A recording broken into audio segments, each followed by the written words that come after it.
দুটা ল'ৰা আমাৰ ভিতৰত আছে, বাকী দুটা ভিতৰত বাহিৰত, বাকী বেলেগ মানুহ নাই। ৰূপক শৰ্মাই তাত সোমালে কেইটামান মানুহক লৈ তেওঁ গাড়ী পঢ়ি আছে। যেতিয়া ৰেগিং কৰিব ওলাল, হুলস্থুল হোৱাৰ লগে লগে এক চুটত ওলাই পেলাই গুচি গ'ল, এক ছেকেণ্ডো নৰখিলে। তাৰপিছত টুপুকি জাৰণিলৈ গ'ল, তাত সিহঁত সোমোৱাৰ লগে লগে আমাৰ কেইটা ওলাই ধৰিব, তাত ৰেগিং কৰিব।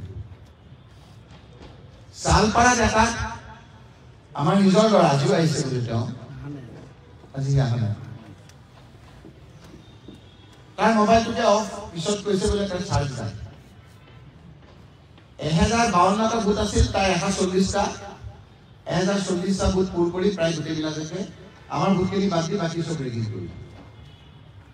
মই এইটোৱে বুজাব বিচাৰিছো যে য'তেই ৰেজিষ্ট কৰা হয়, য'তে দুটা মানুহে ভিতৰত থাকি কয় হুলস্থুল লগাই, তাতে পলাই পত্তন হ'ব।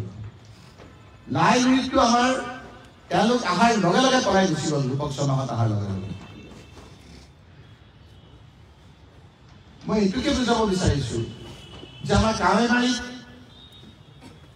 যিজনক বিয়া গৈছিল আজি আকৌ আছে, তেওঁ জাষ্ট আমাক পুলিং এজেণ্টটো হৈছে আৰু ঘৰতে ইন্দি হৈছে গাটো বেয়া বুলি। আপোনালোকে ভাবিব নোৱাৰে এইবাৰ আমি এটা চেণ্টাৰত 10টাকে আমি পুলিং এজেণ্ট দিছো, 5টা ভিতৰত, 5টা বাহিৰত, 10টা বাহিৰত। আমি একেবাৰে সংগঠন এইবাৰ নকৰিলে, ইলিয়াছতে বাকীবিলাকে মোক আৰু কোনোবা এই মহিবুৰ আনে নেকি আজি?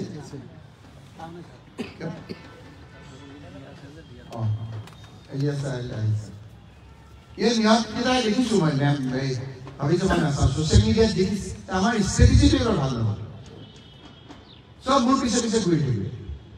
মইতো যিমান ফাইট কৰিব লাগে তাতকৈ বেছি ফাইট কৰিছো, কৰা নাই জানো?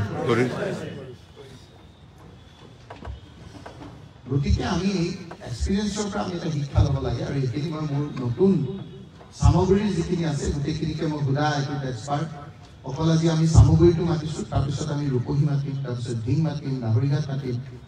হিমন্ত বিশ্ব শৰ্মাই য'ত টাৰ্গেট কৰিছে সেইখিনি টাৰ্গেট মিছাকে কৰিছে, আমাক ইয়াত ব্যস্ত ৰাখিবৰ কাৰণে কৰিছে, নোৱাৰে। কিন্তু আমি ৰাজনৈতিক যিটো আমি সা সৰঞ্জাম সেইখিনি আমি ঠিক কৰি ৰাখিব লাগিব। বুথ কমিটিবিলাক আমি ঠিক কৰি ৰাখিব লাগিব। বুথ কমিটি কেনেকৈ কৰে, মোৰ তাত বহীখন আছে, আগতে খুব বাহাদুৰি মাৰিছিলোঁ, আজিকালি এইবিলাক থাকি কাৰণে মই নামাৰিলোঁ। বুথ কমিটিৰ মানুহকেইটা ষ্ট্ৰং মানুহ লাগিব। 21জনীয়া আমাৰ কমিটি লাগিব, তাত ইউথ কংগ্ৰেছ লাগিব, NSY লাগিব, মহিলা কংগ্ৰেছ লাগিব, যদি নিৰ্বাচনত জিকিব লাগে। Booth কমিটিটোৱে main. 2 ধৰণৰ বুথ কমিটি আছে, এটা হ'ল ৱাৰ্ড কমিটিবিলাক। এতিয়া আমাৰ এতিয়া পঞ্চায়ত আছে, গতিকে পঞ্চায়তৰ কাৰণে বুথ কমিটি আৰু MLA কাৰণে বুথ কমিটি বেলেগ হয়নে নহয়? বেলেগ হয়নে নহয়? য'ত আমাৰ পঞ্চায়ত হ'ব তাত 10টা ৱাৰ্ড আছে, তাৰমানে প্ৰত্যেকটো ৱাৰ্ডত এটা এটা ৱাৰ্ড কমিটি লাগিব। ৱাৰ্ডত আমাৰ দুটাকে হেৰি থাকে নেকি? ৱাৰ্ডত বুথ চেণ্টাৰ কেইটা থাকে? গতিকে ৱাৰ্ড এতিয়া আমি ইমিডিয়েটলি ৱাৰ্ড কমিটিবিলাক কৰিব লাগিব। আৰু এই ৱাৰ্ড কমিটিবিলাক কেনেকৈ নহ'ব এবাৰ? আমাৰ কাম হ'ল যে ৱাৰ্ড কমিটিৰ লগতে আমি কথা পাতিব লাগিব। সেই ৱাৰ্ড কমিটিৰ মণ্ডল কমিটি, ব্লক কমিটিৰ যিসকল থাকে চব তাত থাকিব লাগিব। সেইসকল ষ্ট্ৰংলি থাকিব নে নাথাকে সেইটোহে আমাৰ প্ৰথম কথা। যদি নাথাকে কৰিলে কোনো আপত্তি নাই। বহুত জেগা থকা মোৰ ভুল হৈ গ'ল, বহুত জেগা ল'ৰা ওলাই আহিব, কাৰণ আমি জেগা খালী কৰি দিলে ক'ত আহিব? আমিতো জেগাটো খালী কৰি দিব লাগিব, তেতিয়াহে নতুন ল'ৰাখিনি আহিব আমাৰ ওচৰলৈ। পুৰণা মানুহখিনিয়ে যদি কামো নাই, আমি নকৰোঁ।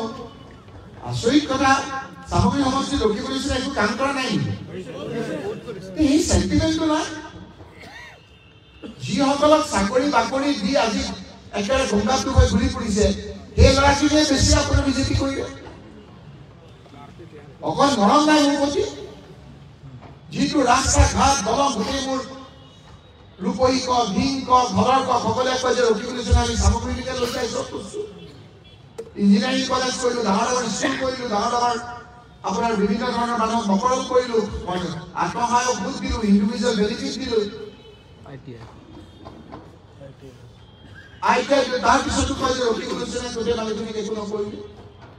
আৰু যিসকলে একো কৰা নাই, যিসকলে খালী বাকচ লৈ গৈছে, সেইসকলে এতিয়া গোটেইখিনি সৰ্বে সৰ্বা। যিসকলে মোৰ পৰা নগদ বাকী নগদো খালে, সেইসকলে কৈ আছে একো নকৰিলে, একো নকৰিলে।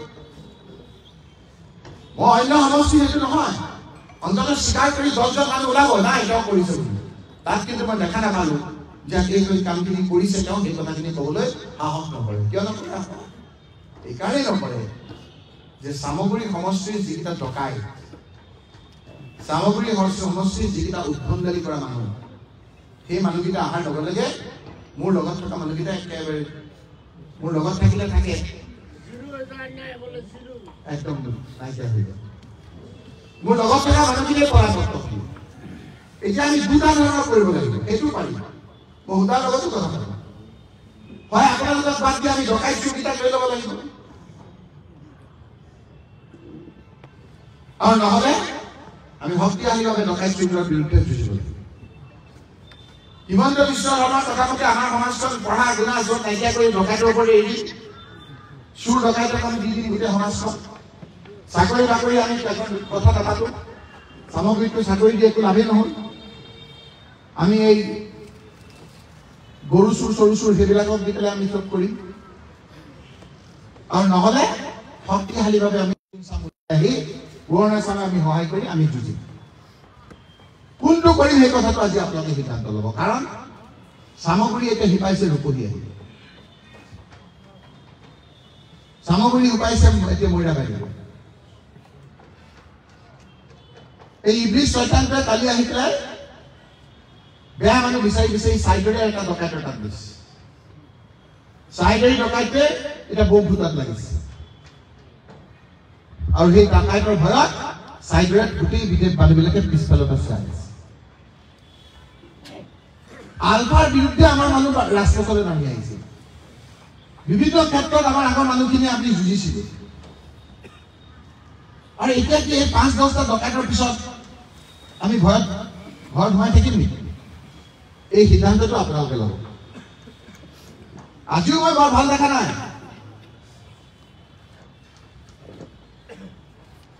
মই নাম কৈ দিম, কেইটামান পঞ্চায়তটো ষ্ট্ৰংলি মানুহ আহিছে, একদম ভাটিয়াখালীৰ নিচিনা পঞ্চায়ত। মাগুৰমাৰীতটো ষ্ট্ৰং আহিছে, একেবাৰে ষ্ট্ৰং হেৰি কৰি আহিছে। কিন্তু ৰূপহী পঞ্চায়ততে আমাক যাৰ দায়িত্ব দিছিলো তাতে 12টা নে 15টা তলত আছে, ওপৰত আছে, মাজত আছে, আহি আছে, হয় নহয়? এনেকে ফাংফুং কৰিলে নহ'ব, চবে মিলি পেলাই আমি কৰিব লাগিব। কথাবিলাক চিধা চিধি কথা। মোৰ লগত চাহ খাব, ভাত খাব, কিন্তু অৰ্গেনাইজেশ্যনৰ কথা নাপাতিব যদি অৰ্গেনাইজেশ্যনৰ প্ৰতি মৰম নাই। ভাত চাহ একেলগে খাম আমি। অৰ্গেনাইজেশ্যন ৰাহুল গান্ধীটো অকলে অকলে খোজকাঢ়ি কাঢ়ি যুঁজি আছে, আৰু তেওঁৰ লগত থকা মানুহখিনিয়ে তেওঁ যোৱাৰ পিছতে আমি ঘৰত গৈ আছো। সেইকাৰণে আজি আমি এটা সিদ্ধান্ত ল'ব লাগিব যে শক্তিশালীভাৱে যুঁজিম নে যুঁজিম। আৰু যদি যুঁজো, ৱাৰ্ড কমিটিবিলাক আমি কৰিম নে নকৰিম? ৱাৰ্ড কমিটি যদি কৰো, সেই ডকাইতকেইটাৰ লগত যুঁজিব পাৰিম নে নোৱাৰিম? এই পুলিচ বিভিন্ন ধৰণৰ কেছ কৰে। কালি মোক দিল্লীত এজনে ক'লে বিহাৰত কি কৰে তেওঁলোকে, ইউপিত কি কৰে, যে এনেকুৱা ধৰণৰ মানুহ উলিয়াই আমাৰ সমাজবাদী দলে যে তই 3 মাহ জেলত থাকিব পাৰিবি, তই কংগ্ৰেছত তই সমাজবাদী বুথ কমিটি মেম্বাৰ।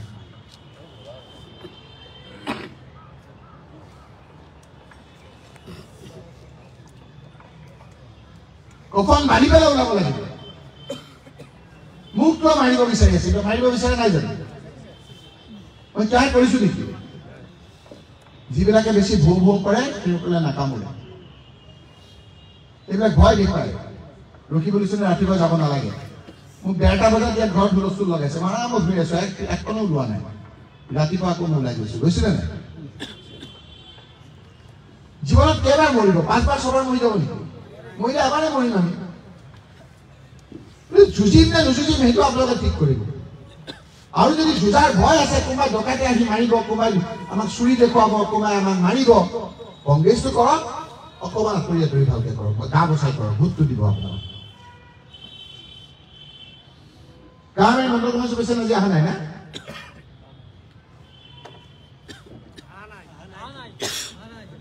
খবৰটো চব আছে ন? দুদিন পিছত চাব যেতিয়া ৰূপ সলনি হ'ব।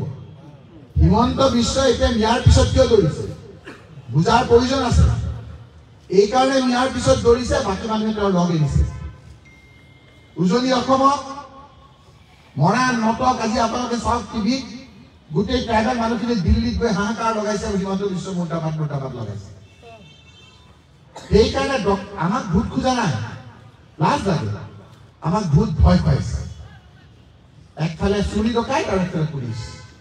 এতিয়া আমাৰ কথা হ'ল যে আজি এটা সিদ্ধান্ত ল'ব যে পুলিচ চুৰ ডকাইত সেইবিলাকৰ লগত যুঁজিব পাৰিম নে নোৱাৰিম। যদি নোৱাৰিম তেতিয়া নোৱাৰিম, যদি পাৰিম তেতিয়া পাৰিম। এতিয়া আমাৰতো পঞ্চায়তৰ কেণ্ডিডেট বহুত হাত উঠাই দিলে পঞ্চায়তৰ, কিন্তু এটা পঞ্চায়তৰ যেনিবা ৱাৰ্ড মেম্বাৰটো যোগেদি পঞ্চায়তৰ প্ৰেচিডেণ্ট হ'ব। কিন্তু আমি আগতীয়াকৈ ঠিক কৰিব লাগিব যে 10টা ৱাৰ্ডৰ ভিতৰত কোনজন আমাৰ প্ৰেচিডেণ্ট হ'ব। সেইজন প্ৰেচিডেণ্টে লিড কৰিব লাগিব। সেই 10জন ৱাৰ্ডত জিকাৰ দায়িত্ব তেওঁ থাকিব লাগিব। এতিয়া তোমালোকৰ জিলা পৰিষদৰ সদস্য হ'ব বিচাৰিছা, তোমালোকৰ এইটো শক্তি আছে নে নাই যে তোমালোকে 7টা পঞ্চায়ত জিকাই আনিব পাৰিবা? 7টা পঞ্চায়ত জিকালে নহ'ব, 70টা মেম্বাৰ জিকাই আনিব লাগিব, তেতিয়াহে তুমি জিকিব পাৰিবা। এনে এটা কেণ্ডিডেট হৈ পেলাই কংগ্ৰেছে জিকাব বুলি ক'লে নহ'ব। আজি আমি বিৰোধী পক্ষত আছো, নিজৰ শক্তি সকলো ফালৰ শক্তি লাগিব। সেইকাৰণে আমি কৈছো যে ৱাৰ্ড কমিটিসমূহ সোনকালে আপোনালোকে মণ্ডলবিলাক গঠন কৰক। মণ্ডলবিলাক গঠন কৰি ইমিডিয়েটলি আপোনালোকে বুথ কমিটিবিলাক গঠন কৰক। বুথ কমিটি গঠন কৰি আকৌ এদিন আমি এনেকৈ বহিম। আপোনালোকে সিদ্ধান্ত ল'ব। যোৱাকালি মই মিটিং কৰিছো, দেখিছে চেঙাত মিটিং কৰিছো। চৰ অঞ্চলৰ এটা পঞ্চায়তৰ আধা পঞ্চায়ত, কাৰণ তাৰ পঞ্চায়তবিলাক এটা পঞ্চায়ত যাবলৈ পানীৰে যাব লাগে। প্ৰত্যেকটো ঘৰে মানুহ কালি আহিছে। এইকেইটা দিনত আমাক বুজি পাইছে কেনেকৈ আমি কাম কৰিছো। সেই কামখিনি কৰিবৰ কাৰণে আপোনালোক কৈছিল আহিবলৈ মোৰ সময় ক'ত। তাত এতিয়া কৰিছো যে মাকৈ খেতি কৰিব লাগে। মাকৈ খেতি কৰি আমাৰ খেতিয়কসকলৰ উপাৰ্জন বঢ়াব লাগে। সেই উপাৰ্জনটো ভালকৈ বঢ়াব লাগে। পঢ়াৰ স্কুল খুলিব দিছো তাত সোনকালে। স্কুল খুলি আজি আমাৰ হোজাইত পঢ়িলে প্ৰায় 2.5 লাখ টকা লাগে। আমি তাত 40,000 টকা পঢ়াৰ ব্যৱস্থা কৰি দিছো খেতিয়কৰ ল'ৰা ছোৱালী। এক জাগৰণ আহিছে। কিন্তু ইয়াত সেই কথাবিলাক কৰাৰ কাৰণে মোৰ সময় ক'ত। কাৰণ আপোনালোকে এনেকুৱা ধৰণৰ ভয় খাই গৈছে যে ঘৰৰ পৰা নোলোৱা হৈছে। সেইকাৰণে মই আজি আপোনালোকক অনুৰোধ কৰিছো, খোলাখুলি কথাবিলাক ক'ব যে আমি নোৱাৰিম, আমি কংগ্ৰেছত থাকিম, আমি নোৱাৰিম, আমি বেলেগ ল'ৰা পাম। বহুত ল'ৰা ওলাব কংগ্ৰেছ দলত। সেই ডকাইত চুৰকেইটাৰ লগত সমানে যুঁজি সিহঁতক পৰাভূত কৰি আমি জিকা মানুহ আমাৰ লগত আছে নে নাই? NSY ইউথ কংগ্ৰেছ, মহিলা কংগ্ৰেছ আমি শক্তিশালী ৰূপত কৰিব লাগিব। আজিৰ এই মিটিংখন ইতিহাস হ'ব লাগিব। মই সুধাক ধন্যবাদ জনাম যে মই সুধিছিলো সুধাক যে ক'ত মিটিংখন কৰিম। তেওঁ কৈছে যে একেবাৰে ভালকৈ অকল আমাৰ 20জন মানুহ নামাতিলে আমি ভালকৈ মিটিং কৰি ৰাজহুৱা মিটিং কৰি লাভ নাই। ৰাজহুৱা মিটিং কৰিম আমি ইয়াৰ পিছত। গতিকে আপুনি এক জেগাত মাতক, আপোনাৰ ঘৰত মাতক, আমি ভালকৈ কথাবিলাক পাতিম।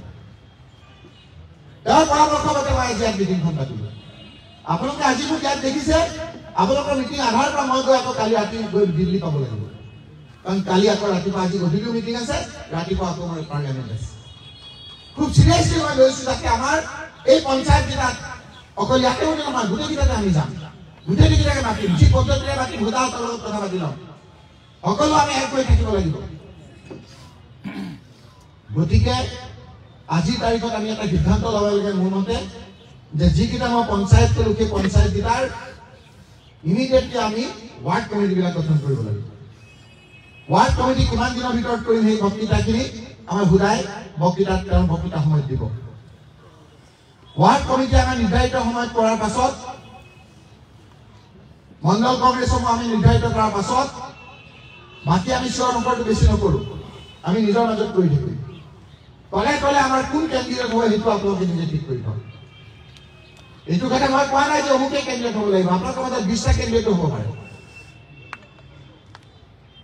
20টা মনে কেণ্ডিডেট হ'ব পাৰে। সেইটো কৰি লাভ নাই।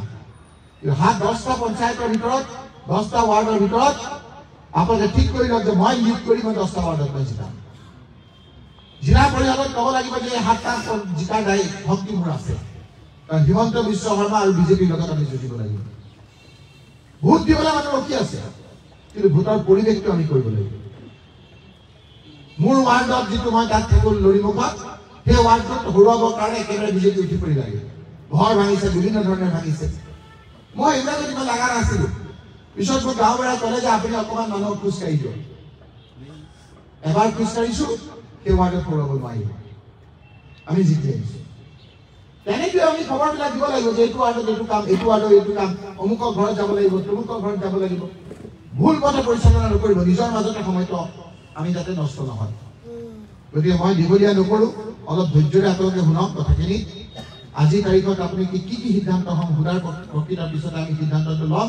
সিদ্ধান্ত লোৱাৰ পাছত একে শান্তশিষ্টভাৱে আমি খোৱাটো কৰিব দিওঁতে একে হুলস্থুলকৈ নাখাওঁ। লাগিলে আমি 4টা বাজিব, তাত আমি 4টা বেটছত খাম, লাহে লাহে খাম, খাই পেলাই আমি ভালকৈ সিদ্ধান্তটো লৈ পেলাই আমি যাম। সোধাৰ বক্তৃতাৰ পিছতে আমি 4টা পঞ্চায়তৰ মানুহ তাত পাবলৈ যাব, 4টা পঞ্চায়তৰ মানুহ আমাৰ লগত কথা পাতিব। আমি 5 মিনিট 10 মিনিটকৈ তেওঁলোকৰ লগত কথা পাতি পেলাই আমি আজি সিদ্ধান্ত ল'ম। এতিয়া মই সুধাক আমাৰ মাননীয় বিধায়ক নুৰ হুদা ডাঙৰীয়াক তেওঁৰ বক্তৃতা দিবৰ কাৰণে অনুৰোধ কৰিছোঁ।